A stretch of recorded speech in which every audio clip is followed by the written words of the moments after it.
Being a Fish and an Ape, the Salvia Divinorum trip report by Vicarious in Dub, posted to earwid.org October 7th, 2021.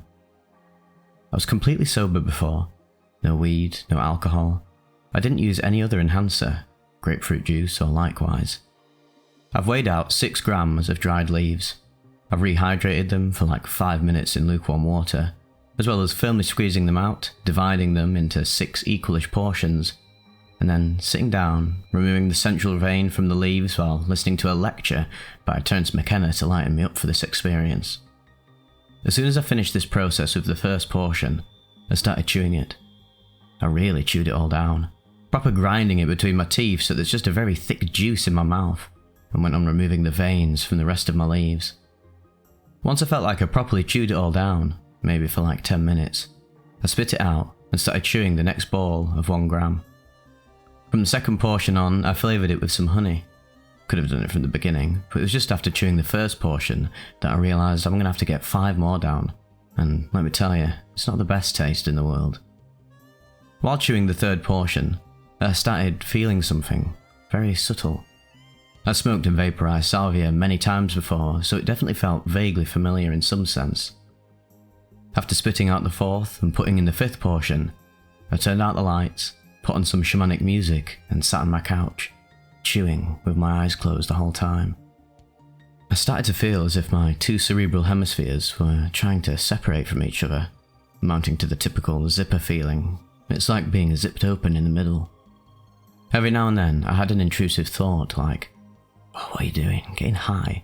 Why are you doing this? What if someone rings the doorbell? Aren't the people you should text back or something like that? Do you have any idea how stupid you're probably looking in this moment?" And I realised this was the ego, conditioned by culture, trying to anchor my consciousness to its lower dimension, and there was no need to really worry. So I made an effort to let go, shortly before realising that effort in itself is weighing me down, and the only thing I need to do in order to let go is, well, let go. Supported by this thought, I got up, spit out the 5th portion and took in the 6th. I sat back down, started chewing, and fully let go. My mind started wandering, but I still feel like I couldn't just let it go entirely because I still had something in my mouth. So I just kind of got into the groove while chewing the last bit of salvia. After a few minutes, I felt like this was going to be enough for today's session. I got up, spit it out, went for a quick pee, keeping the light switched off, and then went to lie down on my couch. I started feeling like there was some sort of entity present. Not in the room per se, but in my mind, some external consciousness. And I welcomed it as the consciousness of the plant communicating with my own consciousness through the psychoactive compound. I concentrated on sending a message, something like, "Hello, I welcome you. I'd like to communicate. Feel free to take hold and show me what you have to show me." And suddenly I felt like some sort of download starting. I could feel my head starting to fill up with a feeling, slowly descending like a download bar filling up, but the bar itself was my body, and it was being filled by something. I felt it slowly making its way towards my neck, my chest, my lap, my legs, and my feet, and as soon as it reached my toes, I realised how it felt like. It was water. It felt like I slowly got lowered headfirst into water, and as soon as I realised this, I saw an underwater world, and I realised I was turned into a fish. I let my newly transformed consciousness just drift along the current, swimming and turning for a little while. I could still feel consensus reality having a hold on me. I could feel the couch under my body, but it felt like I was in 2 dimensions at the same time. An ape on a couch, and a fish underwater. This only went on for a few minutes though. Then I felt like I was being brought back into my body by the plant consciousness very gently. Kinda like it took me in and then I could feel its presence. Well, her presence, because it really felt like a feminine entity somehow, maybe this is just my cultural programming though, was lying down on the top of my body, weighing me down, but in a very warm and nice way. From that point on, I just kinda drifted around a bit. It was like I was starting to see circular movements behind my closed eyes. I realised, oh wow, is this the wheel? And indeed, more circular lines started forming, and some sort of round mandala emerged. It wasn't colourful, more like the dark outlines in front of a slightly lighter background. but it was beautiful nevertheless. After watching this spin out for a while, I had a feeling of ascending, like I was really leaving my body this time, only not as a fish, but as mind by itself. I ascended for a bit, but then I started thinking, what if someone rings the bell now and you're in a phase of ego dissolution? And at first I was a bit annoyed at that thought, but then I realised that it's actually okay. I had some trouble with my downstairs neighbours being very sensitive to any noise lately. She moved out just a week ago, so there's no need to worry about it, but it was still imprinted in my mind. So I probably need some time to be completely at ease again, and I thought that it's absolutely okay that there's this one anchor still tying me down for now. This won't be my last session, and there is no rush to get anywhere at all. So I just floated there a bit, most of my mind floating in a very calm and relaxed state. One little bit of my mind still with my body on the couch, and after a few more minutes, I consciously made it back to my body completely, slowly starting to move my fingers and toes, hands and feet, and eventually I just got up. I breathed for a few minutes, turned on the lights, and ended the session. I think the most intensive part lasted for about 45 minutes to an hour. This was so different from any other Salvia experience so far, smoked or vaped, far more relaxed. I felt like I really had time to interact with the plant consciousness and see where it wanted to take me. I'm very curious to see how much further she can take me once I get over the slight neighbour-induced anxiety and feel like slightly increasing the dose. Anyways, the shepherdess is a gentle spirit when you don't torture for sure. I think that's one of the few times we've featured a Salvia report where the user actually chews the leaves instead of smokes them, vaporizes them, etc. It just shows you that the different forms of ingesting a psychoactive substance can have a major effect on the experience itself.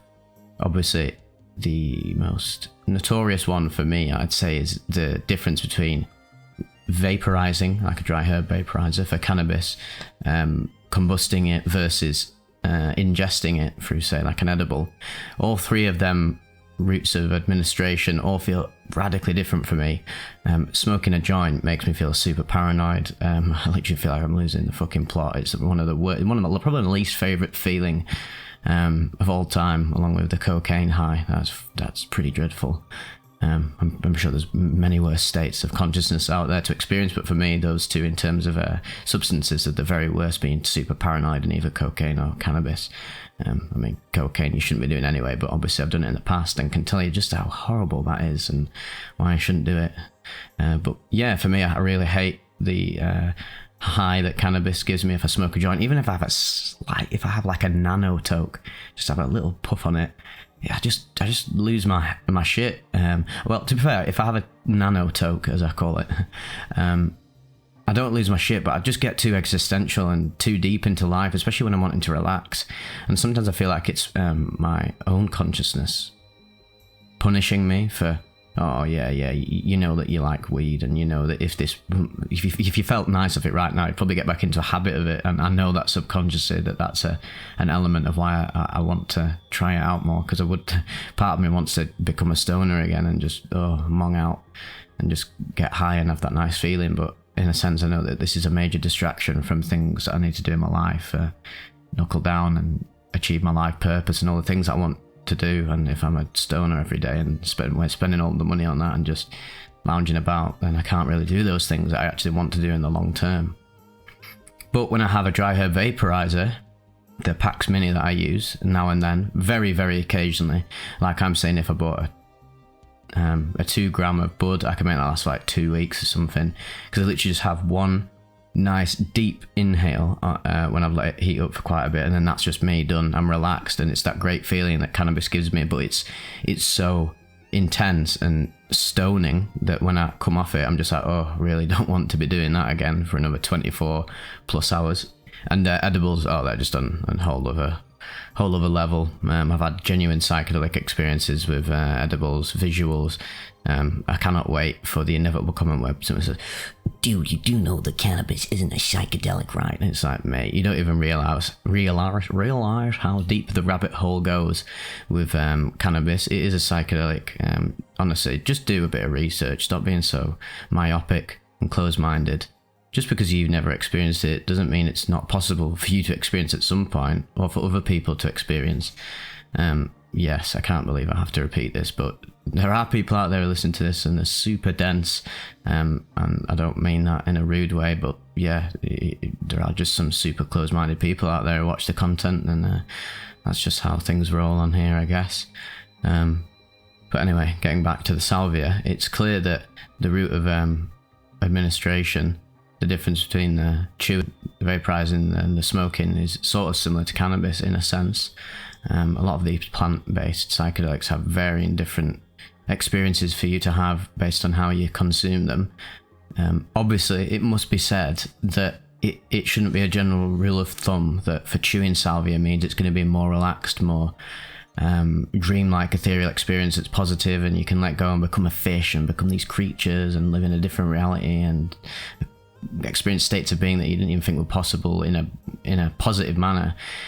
Don't take this for granted. This is a super powerful substance, and you're not guaranteed to have the same experience as this guy.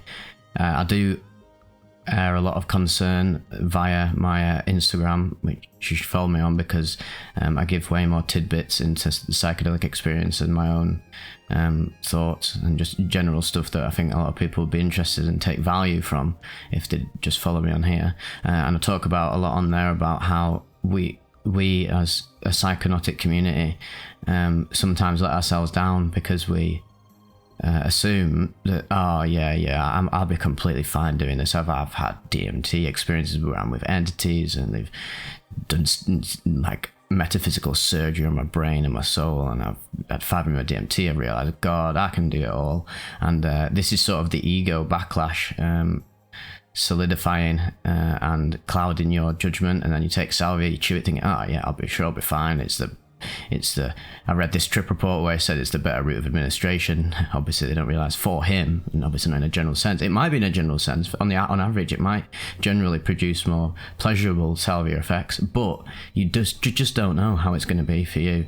So you've got to be erring on the side of caution. And yeah, oftentimes if you go into psychedelics and hallucinogens in general with that level of hubris, its karma's going to sort of boomerang round and kick you in the ass, mate. So just be careful. And obviously it goes without saying, if you're under the age of 25, don't even bother doing any of this stuff because your brain is still developing.